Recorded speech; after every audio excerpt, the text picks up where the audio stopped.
আমার ভাগ্য এত খারাপ কেন, আমার বুকে তো ভগবানের কোনো লীলা নাই।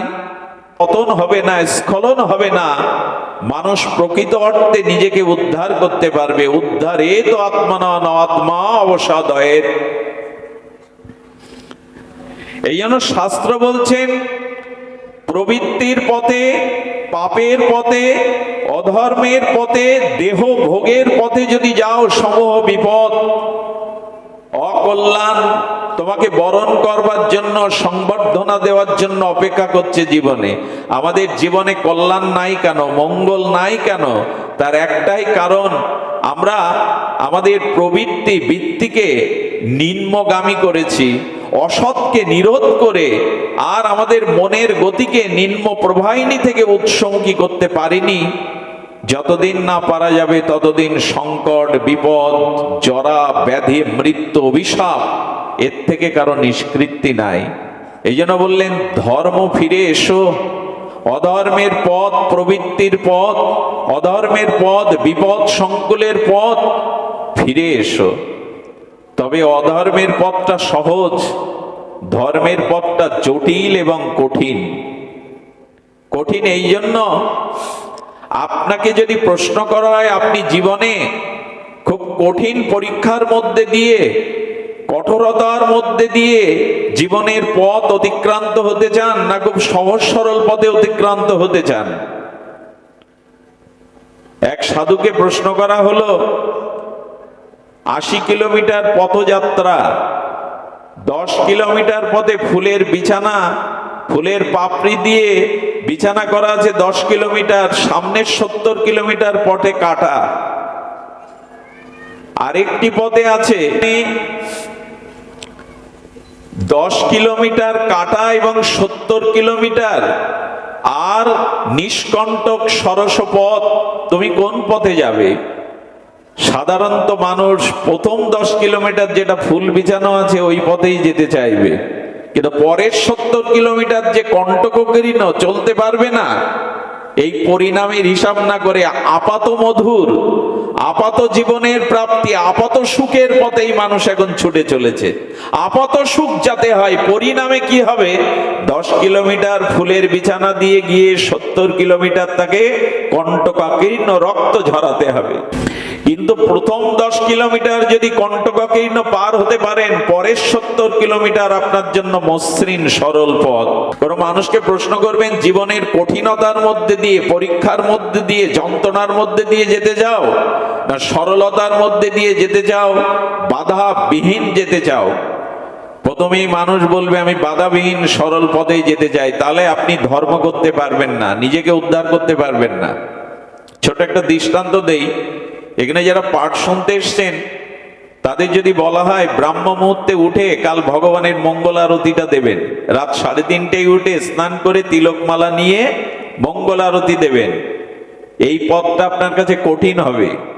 কিন্তু যদি বলা হয় আপনি ভোরবেলার সেই নিদ্রাটা বড় সুখময় হয়, আনন্দময় হয়, আপনি বেলা 8টায় উঠে ভগবানকে একটা ধূপ দেবেন স্নান করে, কোনটা সহজ হবে আপনার জন্য? কঠিন পথে আপনি যেতে চাইবেন না, কখনো যেতে চাইবেন না। কারণ ভোরের ঘুমটা আপনাকে সুখ দান করে, আরাম দান করে, আনন্দ দান করে। কিন্তু ওই 3:30টায় উঠে যে দেহ সুখকে পরিত্যাগ করে যিনি ভগবানের ভজনে ব্রতী হন, তার অনন্তকাল সামনে সুখময় পথ পড়ে আছে। কঠিন পথটা দিয়ে যাও, জীবনের কঠিনতাকে আগে গ্রহণ করো, তাহলে পরের পথ মসৃণ পাবে। কিন্তু আজ আমরা আপাত সুখের জন্য, আপাত ভোগের জন্য সরল পথকেই নির্ণয় করে পরে গিয়ে আমাদের অধঃপতন অবধারিত। এই জন্য জগতে আজ আমাদের চাওয়া মেটে না। দেখবেন বড় বড় মন্দিরে, বালাজির মন্দির কি বিখ্যাত, যত ভারতবর্ষের মন্দির, বাংলাদেশের যত মন্দির, এখানে সকলেই হাত পাতে। মন্দিরের ভিতরে ভক্ত গিয়ে হাত পাতে, প্রভু কৃপা করো, করুণা করো, তারাও তো হাত পাতে। আর বড় বড় গাড়িতে এসে মন্দিরের ভেতরে যারা ভগবানের কাছে হাত পাচ্ছে, দেবদেবীর কাছে, ওদের গাড়ির দিকে চেয়ে আবার বাইরের কিছু ভিখারি থালা নিয়ে হাত পাচ্ছে। শাস্ত্র বলছে একটু বাইরে থেকে ভেতরে যাও, ভেতরে গিয়ে যার কাছে চাইলে জীবনে পাবে তার কাছেই হাত পাতো, তাহলে অভাবও দূর হবে। কিন্তু ওই পথটা পেরিয়ে আমরা মন্দিরের ভিতরে দেখুন, বাইরে কত মানুষ ভিক্ষা করে, মানুষের কাছে চায় 200-500 টাকা হয়তো তার হয়, তাতে তার জীবনে অভাবও ঘটে না। কিন্তু সামনে যিনি আছেন ভেতরে, তার কাছে যদি আকুল প্রাণে সরল প্রাণে সে প্রার্থনা করে, তার জীবনের অভাবই ঘুচে যায়। কিন্তু এইখানে হাত পাতার লোক কম, বাইরের হাত পাতার লোকের সংখ্যা বেশি। শাস্ত্র বলছেন কারো অস্তিত্ব পৃথিবীতে টিকবে না, কিন্তু যাওয়ার আগে নিজেকে উদ্ধার করে যাও। এই অধোগতিনি অধর্মের থেকে, পাপাচারের থেকে নিজেকে মুক্ত করার, নিজের আত্মাকে উদ্ধার করার দায়িত্ব তোমার। আমার কি মনে হয় জানেন, আমাদের বুদ্ধিটা, মেধাটা অনেকটা নষ্ট হয়ে গেছে। আমরা এই মানব শরীরেই কিশোর হই, যুবক হই, আবার বার্ধক্যেও আসি। এই জন্মেই চাই আমি ডাক্তার হই, ইঞ্জিনিয়ার হই, মাস্টার হই, ধনী হই, সমাজে সুখ্যাতি হোক, পদমর্যাদা হোক। আচ্ছা, এগুলো কি পরজন্মের জন্য চান আপনি? আমি ধনী যেন হই, আমি বিদ্বান যেন হই, আমি যেন সুখে থাকতে পারি, এগুলো কি পরকালের জন্য চান না ইহকালে চান? তো যদি ইহকালের জন্য চাকরি বাকরি, শান্তি, সুখ, বিল্ডিং, পদমর্যাদা চান, বিদ্যা, মুক্তিটা, উদ্ধারটা পরকালের জন্য চান কেন? এটা তো এই সময় চাওয়া উচিত আপনার। উদ্ধারের বেলায়, মুক্তির বেলায় পরজন্মে, আর চাকরি বাকরি, সুখ সুবিধা জগতের জন্য সব এখন চাই। মানুষকে বলা হচ্ছে মুক্তিটাও চাকরি বাকরি, বিদ্যা, পদ প্রতিষ্ঠার মতো এখনই চাইতে হবে তোমায়, এখনই চাও। মৃত্যুর পরে কি হবে এই ভরসাতে তুমি থেকো না। যারা বোকা, যারা অলস, যারা সদ্গুরুদেবের করুণা পায়নি, শাস্ত্রোক্ত জ্ঞান মেধা যাদের নাই, তারা চাকরি বাকরি, পদ প্রতিষ্ঠা, সুখ শান্তি এখন চায়, কিন্তু মুক্তি বা উদ্ধার চাই পরকালে। এরা বোকা, এরা প্রকৃত ধর্মের মর্ম বোঝেনি। উদ্ধারটা চাকরি বাকরি, পদ প্রতিষ্ঠার মতো এখান থেকেই চাইতে হবে তোমার, এখানেই পেতে হবে। মরার পরে কি হবে তুমি জানো না, এখানে চাও। এইখান থেকে নিজেকে মুক্ত করো। গোবিন্দ বলেছেন তোমার উদ্ধার তোমাকেই করতে হবে, তোমার উদ্ধার তোমাকেই করতে হবে। ঘটনা মনে পড়লো, এক মহাত্মাজির শ্রীমুখে শোনা অপূর্ব ঘটনাটি। এক উপজাতিদের গ্রামে 5 বছরের জন্য একজনকে রাজা করা হতো। সত্য ছিল 5 বছর রাজ্য ভোগের পরে তাকে জাহাজে করে ওই গভীর জঙ্গলে দিয়ে আসা হবে, স্ত্রী পুত্র সাথে যাবে না, তাকে দিয়ে আসা হবে। এখন এই 5 বছরের রাজত্ব কে না চায়, রাজা না কে হতে চায়? 5 বছর ভোগ সুখ করার পরে জাহাজে করে রেখে আসে, আর কাঁদতে কাঁদতে বিদায় নেয়। স্ত্রী পুত্র সবকিছু রেখেই তো তাকে যেতে হবে। একটা সময় মনে করলো 5 বছর ভোগ করে আর রাজত্ব নিয়ে কি হবে, স্ত্রী পুত্রকে ছেড়ে তো সেই জঙ্গলেই যেতে হবে, কেউ আর রাজা হতে না, এখানে কেউ রাজা হতে, এখন রাজ্য ছাড়া তো, রাজা ছাড়া তো রাজ্য চলে না। এক সাধুকে বললেন আপনি রাজা হবেন? সাধু বললে রহস্যটা জানা দরকার। এই 5 বছর পর দিয়ে আসে, কেউ রাজাও হতে চাচ্ছে না, ক্ষমতার জন্য তো এখন কত লড়াই। সাধু বসলেন সিংহাসনে, তাকে রাজ্য অভিষেক করা হলো।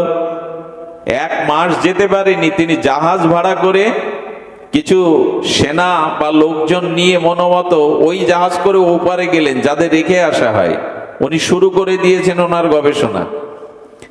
ওই পারে গিয়ে দেখে যারা যারা চলে গেছে, হিংস্র জীবজন্তু খাওয়ার পরে তাদের হাড়গুলো, কঙ্কালগুলো ওখানে আছে। উনি চিন্তা করলেন আমাকেও তো 5 বছর পরে এখানে আসতে হবে। উনি সেনা আর জনবল, অস্ত্রবল নিয়ে গিয়ে বাগান পরিষ্কার করতে লাগলেন, ওখানে অট্টালিকা, বিল্ডিং বানালেন, সরোবর আদি বানালেন। যেসব জীবজন্তু সামনের মাথায় পেয়েছিল, ওই বন জঙ্গল পরিষ্কার করায়, বিল্ডিং করায় তারা দূরে সরে গেল। যা কিছু ছিল অল্প তাদের মেরেই দিল বন্দুক দিয়ে। ওইখানে কিছু লোককে উনি স্থাপন করে সুখের ব্যবস্থা করে দিলেন। এনার 5 বছর শেষ, ওইখানেও রাজত্ব করা, সমস্ত লোক সুখে আনন্দে বসবাস করছে, উনি মনের আনন্দে জাহাজে উঠছেন। বললেন ইনি তো কাঁদেন না, সব ছেড়ে চলে যাচ্ছেন। ইনি তো কাঁদেন না, আসলে কাঁদেন না এই জন্য, এখানে 5 বছরের রাজত্বের মধ্যে সে ওই পারেও রাজত্ব কায়েম করে নিয়েছে, সেখানে অন্যদের রেখে সুখ সামগ্রী রাজত্বের মতো গড়ে তুলেছে নূতন এক নগর। সবাই যখন তাকে বরণ করে নিয়ে বললেন, আপনার জন্যই এখানে আমরা এই সুখ সুবিধা ভোগ করছি, আপনি এখানেও আমাদের রাজা হন, কারণ আপনার সুরক্ষা, আপনার আনুগত্যে থাকলে আমরা সুখী হব। বলুন তো, এই দৃষ্টান্তে বলা হলো এই ওনার এখানেও বা কি আর ওখানেও কি, ওনাকে তার মরতে হলো না। এখন এই জীবদ্দশাতেই, এই বর্তমানেই যদি আপনি অতীতের রাজ্য না গড়ে নিতে পারেন, তাহলে মৃত্যুর পরে কোথায় যাবেন, কি হবে, এই ভরসায় যারা থাকে তারা মেধা শূন্য, তাদের প্রকৃত প্রজ্ঞা নাই। এই জন্য এখানেই আপনাকে নির্ণয় করতে হবে যে মৃত্যুর পরে আমার গতি কোথায়, কোথায় যাব আমি। তো সেটা যদি করতে হয়, তাহলে সদ্গুরুদেবের চরণাশ্রয় ব্যতীত, ভাগবত শ্রবণ ব্যতীত এই মেধা কখনো জাগবে না, নিজেকে উদ্ধার করবার মেধা। আপনারা ভাগবত শ্রবণ করতে এসেছেন, সাধু সঙ্গে এসেছেন কেন? নিজেকে উদ্ধার করতে হবে, নিজের অধোগতি প্রবাহ, অধর্ম পাপের প্রবাহ থেকে আপনাকে প্রবৃত্তিকে ছাপিয়ে ঊর্ধ্বমুখী সধর্মের পথে যেতে হবে, আত্মকল্যাণ, আত্ম উন্নয়নের পথে যেতে হবে। এই জন্য ভাগবত। সদ্গুরুদেবের করুণা ব্যতীত, কৃপা ব্যতীত এটি সম্ভবপর নয়, কখনোই সম্ভবপর নয়। এই জন্য ভগবান বারবার বলছেন যে ভাগবত শ্রবণ করো, সদ্গুরুদেবের চরণাশ্রয় করো।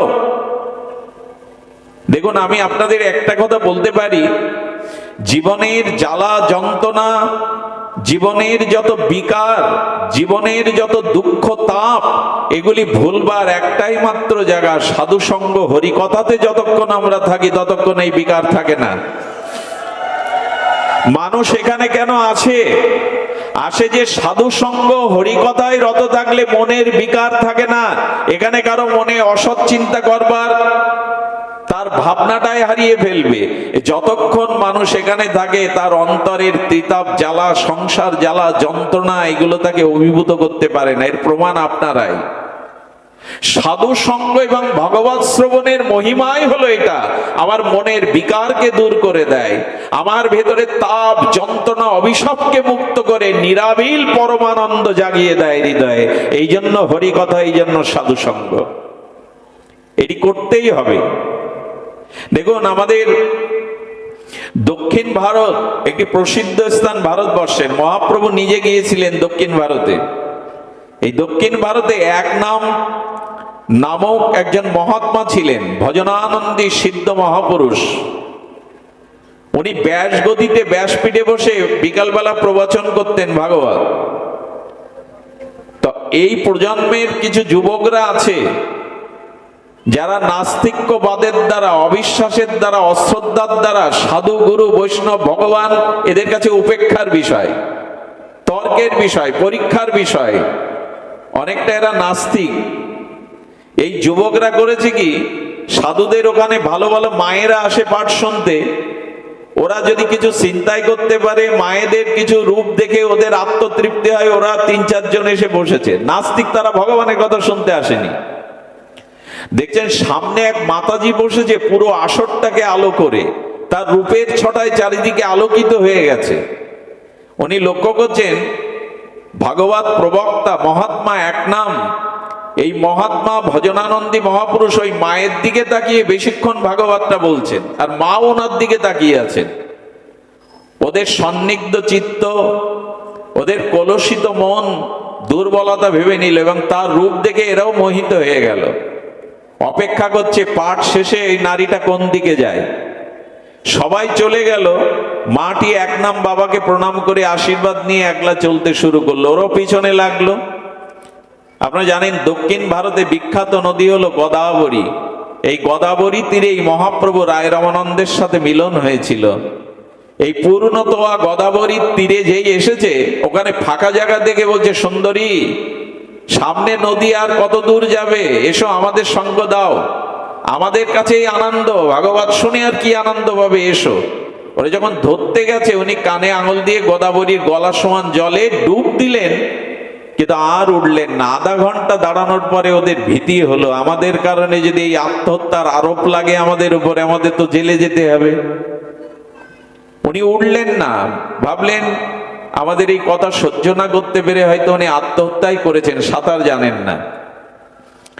ওরা ভীত মনে আর ভীত সন্ত্রস্ত মনে পরের দিন চিন্তা করছেন আমরা আজকে একটু সাধু সঙ্গেই বসি, ওদের দুর্বলতা আছে তো। ওই বাবাজির ওখানে গিয়ে দেখে সর্বনাশ, সেই মহিলা আবার সামনে। বলেন ও তাহলে মরেনি, আমরা তো ভয়ে ভীত হয়েছিলাম, ওই তো মরেননি। দেখি আজ কি বলে, আমাদের চিনে ফেললে তো বাবাকে যদি বলে দেয়, লোকজন জোগাড় করে দেয়, ভয়ে ভয়ে একটু আড়ালে আছে। পাঠ শেষ, বাবাকে প্রণাম করছেন এই অপরূপ সুন্দরী রমণী। বাবাজি মহারাজ হাত তুলে বলছেন, কালকে তোকে অনেক পরীক্ষা দিতে হয়েছে ভাগবত শুনতে এসে, অনেক পরীক্ষা প্রতিকূলতার মধ্যে তোকে। আচ্ছা মা, তুই যদি বলিস, তুই যেখানে বলবে আমি ব্যাসগদি সেখানেই নিয়ে তোকে পাঠ শোনাবো, বল মা, এখানে তোকে আসতে হবে না। বলে না বাবা, আমার প্রতিকূলতা আমাকে কেউ ক্ষতি করতে পারবে না। তো মা আমি বলেছিলাম তুই যেখানেই চাইবে আমি সেখানেই তোকে পাঠ শ্রবণ করাবো। বলেন বাবা আমি আসি কেন জানো? স্বরূপ দেখিয়ে দিলেন, কি জানেন? গঙ্গা যেমন দেবী, গোদাবরীও ভগবানের একজন বিশেষ দেবী। সেই গোদাবরী নিজে ওই মাতৃরূপ ধরে পাঠ শুনতে আসেন। বাবা বলছেন মা তুমি পূর্ণত গোদাবরী, গঙ্গা যমুনার ন্যায় তোমার পবিত্রতা, তুমি এই মানবী রূপ ধরে কেন পাঠ শুনতে এসো? আমি বুঝতে পেরেছি তুমি সাধারণ নও, এই জন্য তোমার দিকে তাকিয়ে আমি পাঠ করি। আমি আগে জেনে গেছি তুমি গোদাবরী দেবী। বলেন বাবা, সকলে স্নান করে পাপ ধুয়ে আসে গোদাবরীর জলে, পূর্ণতোয়া গোদাবরীর জলে, কিন্তু আমারকে রেখে যাওয়া এই কলির মানুষের যে কলুষ কামনা বাসনার পাপ, সেটাকে মোচন করবার জন্যই আমি আপনার সান্নিধ্যে হরিকথা শ্রবণে আসি। আমাকে নিয়ে ভয় নেই, আমার ক্ষতি কেউ করতে পারবে না বাবা। আমি আমাতে রেখে আসা কলুষ কালিমা পাপ বিধৌত করবার জন্য সাধু সঙ্গে হরিকথা শুনতে আসি। একবার ভেবে দেখুন, গোদাবরী তটে স্বয়ং গোদাবরী দেবী এসেছেন এই ভাগবত শুনতে, সাধু সঙ্গে রেখে আসা পাপ মলিনতা দূরের জন্য। এই জন্য কলিযুগের মানুষের যদি বিশুদ্ধ ভজনানন্দী নির্মল চরিত্র, স্বজাতীয় সয় স্নিগ্ধ সাধু সঙ্গে হরিকথা শ্রবণের ভাগ্য পায়, তবে সে পরম কল্যাণকামী আর নিষ্কলঙ্ক হয়ে ভগবানের শরণ সান্নিধ্যে প্রেম ও ভালোবাসা ভক্তির দ্বারা, অনুরাগের দ্বারা সে নিজেকে উদ্ধার করতে পারবে। কত আর দেহের সুখ চাইবেন? শাস্ত্র বলেছে আপনি যেসব খাদ্য খেয়ে দেহকে পুষ্ট করছেন আর সুগন্ধি মাখছেন, দামি কাপড় চোপড় দ্বারা আর এই দেহকে সজ্জিত করছেন, অলঙ্কারে সালঙ্কারা করে সজ্জিত করছেন, জানেন এই দেহকে যদি মাটির নিচে রাখা হয় তাহলে পোকাগুলো খাবে, আর ওই পোকার পেটে আপনার শরীর গিয়ে ওদের বিষটায় রূপান্তরিত হবে আমাদের এই শরীর। আমাকে মাটির অভ্যন্তরে রেখে দিলে পোকাগুলো খাওয়ার পরে আমার এই পচা মাংসাদি কীটমিকিটের উদরে গিয়ে বিষটায় রূপান্তরিত হবে এই দেহেও। এর কি ভাবি কি? পুত্রকে আপনি কত কাঁধে নিয়েছেন, চুম্বন করেছেন, বুকে নিয়েছেন, ভিজে জায়গায় শুতে দেননি, নিজে না খেয়ে তাকে খাইয়েছেন, তার গায়ে ধুলা লাগলেই, ব্যথা লাগলেই গায়ে আপনার ব্যথা লেগেছে, সেই সন্তান চিতাতে বাঁশ দিয়ে দিয়ে, যখন চিতায় মানুষ পড়ে না, বাঁশ দিয়ে আঘাত করে লাশটাকে পোড়ানোর জন্য মাথাটা ফাটিয়ে দেয়া হয়। আপনজনেরাই তো দেয়। যাদের প্রতি স্নেহ মমতায় ভগবানকে ভুলে গেছেন, নিজের উদ্ধার ভুলে গেছেন, সেই সন্তানগণিত চিতায় বড় বাঁশ দিয়েই আপনার মাথায় বাড়িটা মারে, মুখে আগুনটা তারাই দেয়। আর এই দেহকে ভোগ সুখ করে যে সাজিয়েছি, পুষ্ট করেছি, এই কীটমিকিট আর শ্মশানে তো সেটাই হবে, শ্মশানের পরে সেটা মাটি হবে, আর প্রাণীকুল যদি 42 লাশ থাকে, শুয়োর কুকুরগুলো খাবে, সিগাল কুকুরগুলো খাবে। আর আমার এই দেহটা সিগাল কুকুর যদি অন্ত্যেষ্টিক্রিয়া বা আমার শেষ যাত্রায় কেউ না থাকে, আমি মরে পড়ে থাকি, তাহলে তো কুকুরগুলো, সিগালগুলো, পাখিগুলো খাওয়ার পরে তাদের উদরে আমি বিষ্ঠায় রূপান্তরিত হবে। এগুলো কি ভাবি? এগুলি কি আমাদের মননে আসে? দেহটাকে শুধু ভোগ সুখ সাজানোর জন্য আনিনি। এই দুর্লভ মনুষ্য জন্মটা পাওয়া হয়েছিল উদ্ধারের জন্য। না ভাগবত পাঠ তো শুকর কুকুরের, জীব জন্তু ইতর প্রাণীর জন্য না। কোন বিদ্যালয়, কোন শিক্ষাঙ্গন, কোন ভাগবত পাঠ, কোন মন্দিরের পূজা পার্বণ তো জীব জন্তুর জন্য নয়। ভাগবত পাঠ, শ্রীমন্দির, ভাগবত জ্ঞান একমাত্র মানুষের জন্য। কারণ মানুষের জন্যই ধর্ম, মানুষ যেন নিজেকে উদ্ধার করে ভগবানের কাছে ফিরে যেতে পারে। সেই চেষ্টা আমাদের আছে কি? আমরা সেই চেষ্টা আদৌ করি কিনা নিজের কাছে প্রশ্ন করতে হবে। বারবার শাস্ত্র বলছে যে ধর্ম অধর্ম স্বধর্ম এই তত্ত্ব আগে জানো, নিজেকে উদ্ধার করার প্রয়াস করো। সমগ্র ইতিহাসের দিকে তাকিয়ে দেখুন, নিজ উদ্ধারের জন্য কি ত্যাগ বৈরাগ্য অবলম্বন করেছেন যোগী ঋষি মুনি মহাজনগণ। তাদের পদাঙ্ক অনুসরণ না করে আমরা যে ভোগ সুখে মেতে আছি, আমাদের পরিণামটাই বাকি। আচ্ছা দেখবেন কি মজার, আপনার জীবনে আনন্দ, আপনার জীবনে প্রিয়তা, এটাই আত্মার জন্য, পরমাত্মার অংশ আত্মার জন্য। খুব মজার কথা কি জানেন, যে নাতিটাকে আপনি কোলে নেন, আদর করে চুম্বন করেন, 2 মিনিট পরে ওই নাতিটা তার মা বাবা আপনার কোলে দেবে না। যদি আনন্দটা আপনার থেকে চলে যায়, আত্মাটা চলে যায়, তাহলে ওই মরা দাদুর কাছে বাচ্চাটাকে ওরা আসতে, আচ্ছা 2 মিনিট আগে কোলে করে চুম্বন করছিল, আদর করছিল, বৌমা তুলে দিয়েছিল শ্বশুরের বা দাদুর কাছে, যেই মারা গেল বাচ্চাটা কি দেবে তার বুকে? কেন? আনন্দ কোথায় গেল, আদর কোথায় গেল? তুমিই তো আছো পড়ে। তারপরে দেখবেন আজকে রাতে শ্মশানে নিয়ে যাওয়া হবে না, এই জন্য লাশটাকে রেখে দিতে হবে তুলসী তলায়। কোন মরমী জন এসে যদি বলে তারই তো তৈরি করা বিল্ডিং বাড়ি, ওকে একটু ঘরের মধ্যে রাখো, রাখবে কি? তুলসী তলা থেকে আপনার ঘরে আপনাকে তুলবে কি? খাটে রাখবে কি তারা? রাখবে না। এই তো সংসার। আত্মা চলে গেল, আর কেউ প্রিয় নয়, সব শত্রু হয়ে গেল। শত্রু কেন বলছি জানেন? আপনাকে দেখতে আসলে আপনাকে ছুলে স্নান না করে কেউ ঘরে, এটা শত্রুতা ছাড়া কি মিত্রতা? এটি শত্রুতা ছাড়া কি ভালোবাসা? যা আপনাকে দেখতে আসলে আপনাকে ছুলে তাকে স্নান করে ঘরে ঢুকতে হবে, এটা মিত্রতা বলে? একবারও ভাবিনি প্রিয়তাটা কিসের জন্য, ভালোবাসাটা কার জন্য? তারপরে তো আমি চলে গেলে আমার সহায় সম্পত্তি নিয়েই বাঁধাবে তারা, ওই স্বার্থ নিয়েই কাটাবে 11 দিনে, 13 দিনে, 15 দিনে, আর আত্মীয় স্বজন উৎসবে মেতে উঠবে। আচ্ছা আমার কি মনে হয় শ্মশানে নেওয়ার পরে কেউ যদি বেঁচে ওঠে আবার বাড়ি আসে, তারে ঘরে ঢোকাবে তো? ভূত ভেবেই তাড়াবে। শ্মশানে কাঠের উপরে দেওয়ার পরে, চিতার উপরে কেউ যদি আবার বেঁচে ফেরে, আমি মরিনি চলে আসছি, বিশ্বাস করুন তাকে ঘরে উঠতে দেবে না, অনেক পরীক্ষা নিরীক্ষা করবে তাকে। আরে তুমি তো ভূত হয়ে এসছো, মরে গিয়েছিলে। মানুষ মারা গেল 2 ঘন্টা পর যদি চিতা থেকে আবার উঠে চলে আসে, আপনি কখনোই তাকে ঘরে নেবেন, তাকে দেখলে আপনার ভয় হবে, ভূত এলো না তো। এই তো সংসার, এই তো প্রিয়তা, এই তো আপনজন।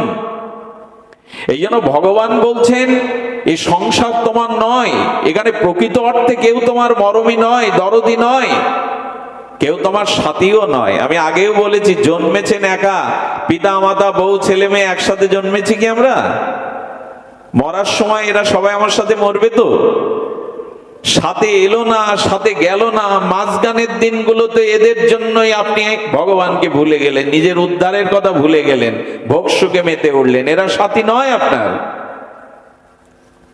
তার মানে আমি বলতে চাইছি না এদের পর করে দিন, এদের অস্বীকার করুন, তা নয়।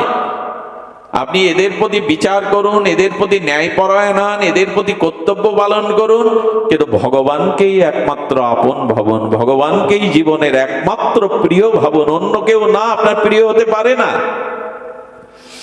এই জন্য বলছিলাম ভাগবত শুনতে হবে সাধুমুখ নির্গলিত, সাধু মুখারবিন্দের অমৃত ভাগবত সঙ্গ, ভাগবত প্রসঙ্গই আপনাকে এই উদ্ধারের পথ রচনা করে দিতে পারে। আপনাদের একটা অপূর্ব কথা শোনায় মনে পড়ল, গঙ্গা এবং যমুনা ভারতবর্ষের এই দুটি প্রবাহমান স্রোতস্বিনী বড় পবিত্র। যমুনা হলো যমের ভগ্নী, যমের ভগ্নী। ভগবান শ্রীকৃষ্ণের যত লীলা সব যমুনা পুলিনে। তা সে নৌকবিলাস বলেন, জলকেলি বলেন, রাস বলেন, সব যমুনার নীরে তীরে। যমুনাই ভগবানের লীলার সাক্ষী। গঙ্গাও তো যমুনার বোন। গঙ্গা বলছে, দিদি তোর ভাগ্য বলিহারি, স্বয়ং অখণ্ড পরতত্ত্ব ভগবান শ্রীকৃষ্ণের যত লীলা যমুনা তোর বুকে। তিনি সন্তরণ করেন রাধারানী গোপিকাকে নিয়ে, আর জলকেলি করেন, নৌকবিলাস করেন। আমার ভাগ্য এত খারাপ কেন? আমার বুকে তো ভগবানের কোনো লীলা নাই। গঙ্গা যখন এই প্রস্তাব যমুনাকে জানালো, যমুনা বলল, ভগবানের লীলা, ভগবানকে আস্বাদন করবার সত্য হলো, তুই যদি কখনো কোনো মহতের মুখে আর মহাপুরুষের মুখে ভাগবত শ্রবণের সৌভাগ্য পাস, সেই সৌভাগ্যের কারণেই ভগবান তোতে লীলা করবে, তোতে অবগাহন করবে, তোকে লীলা বিলাস করবে। তোর ওই ভাগ্যটা হয়নি। খুব মার্মিক কথা। গঙ্গা অপেক্ষায় ছিল কবে আমার কুলে, আমার তীরে বসে ভাগবত হবে সাধু সভায়। সেই সৌভাগ্যটা এসেছিল পরীক্ষিতের সভাতে। অভিশপ্ত পরীক্ষিত গঙ্গার তীরে বসেছিলেন, আর পরমহংস কুলতিলক সুখদেব গোস্বামী এসে ওই গঙ্গা তীরেই পরীক্ষিত মহারাজকে ভাগবত শুনিয়েছিলেন 1 সপ্তাহ। আর সেই ভাগবত শ্রবণের দ্বারা গঙ্গাকে বললেন, ভগবান আসছে গৌর লীলাতে, আমি সুরধনী ভাগীরথী গঙ্গার তীরে অবতীর্ণ হয়ে আমার 24 বছরের নবদ্বীপ লীলা, হে গঙ্গা, আমি তোমার পক্ষে সন্তরণ করে তোমার কুলে লীলা করে আমি তোমাকে আনন্দ দেব।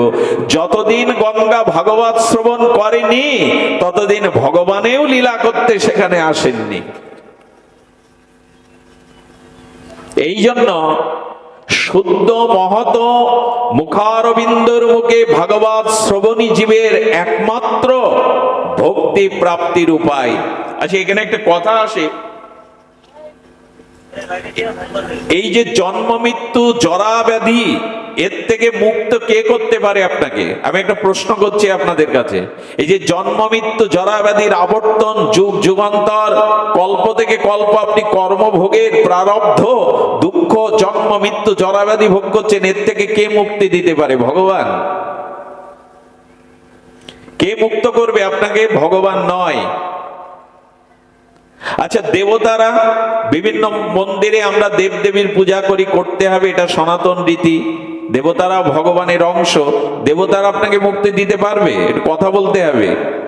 দেবতা আপনাকে মুক্তি দিতে পারবে না। দেবর্চনা করলে, দেবের পূজা করলে আপনি ধনী হতে পারেন, সরস্বতীর পূজায় বিদ্বান হতে পারেন, লক্ষ্মীর পূজায় আপনি ধন সম্পদের অধিকারী হতে পারেন, মা কালীর পূজায় আপনার বিপদ দূর হতে পারে, দুর্গতি নাশ হবে দুর্গার পূজা করলে, শীতলার পূজা করলে হয়তো আপনার রোগ শোক কম হবে, ওরা এইগুলো দিতে পারে।